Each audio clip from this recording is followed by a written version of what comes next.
let me come to Andrew Coombs, if I may. Andrew, obviously you took a slightly different transition, but I'm sure you've had some of the very similar challenges when you went into the business world and also into media. What was your thoughts? Yeah, just listening to the guys this morning, it's pretty similar, to be honest with you. The transition from playing into business as it is from playing into coaching. You're managing a team, particularly with my business, I manage staff. And as the guys are saying there, it's just all about developing people below you then and trying to get as much as you can out of them. So it's very similar. My career as a rugby player for the Dragons and Wales was a bit of a roller coaster, if I'm honest.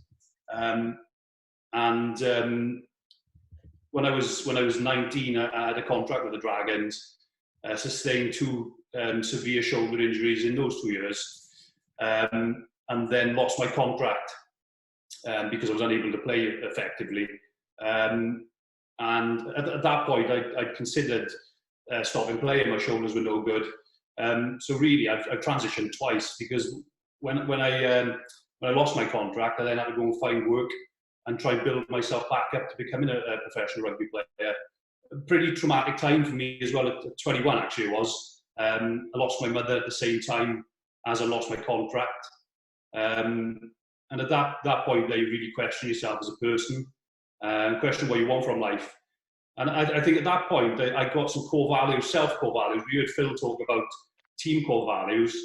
I adopted some self-core values, and I didn't choose these. They kind of hit me in the face and became my core values.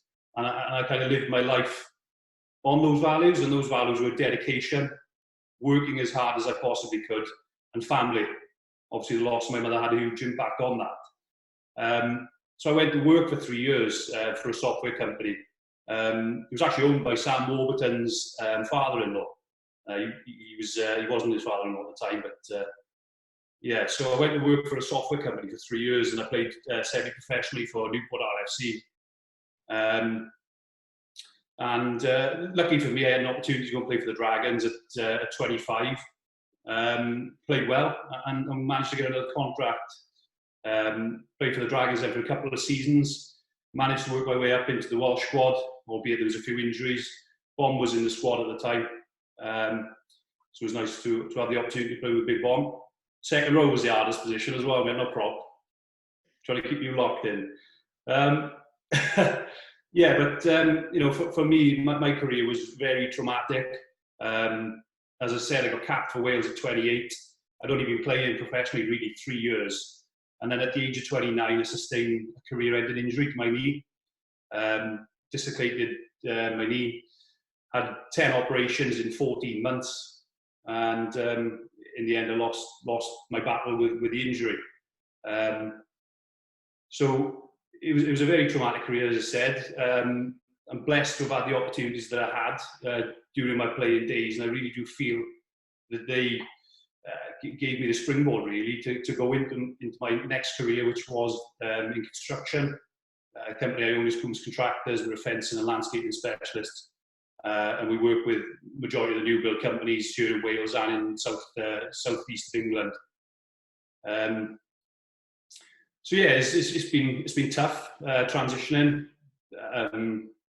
Really enjoyed it, but at the same time, I suffered massively with depression after sport, trying to overcome the injury. The support I received from my region was pretty poor, if I'm honest. And I think I've listened to the other chats you guys have been doing, and a lot of it's been around the transition after rugby and what the clubs could be doing at the moment to educate the players and ensure that they're getting education behind them to go on and after their career. And if I'm honest, it is difficult for the clubs. They're paying the players a lot of money. They're in a results-driven industry where if they're not winning, coaches are under pressure, management are under pressure, directors become under pressure. So I don't blame them in a way for trying to get every ounce out of the players they possibly can, because there is a lot that goes on behind the scenes. For me personally, my experience, I think there's things that clubs and regions should be doing post-rugby for players that wouldn't cost them anything, wouldn't affect their business in any way. and that is just putting an arm around the players. Since I left the Dragons, I've had no contact with anybody really. Not for the first 3 years. Then a new CEO came in, chairman, sorry, David Buttress, who gave me a call when he came in. We sat down, had a coffee, and discussed things. But yeah, for me, just a lack of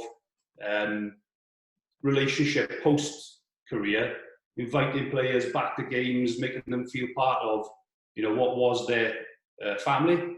As Phil spoke about, we talk about core values and talk about becoming a family. Well, when you retire, that shouldn't, you shouldn't not be part of that family anymore, in my opinion.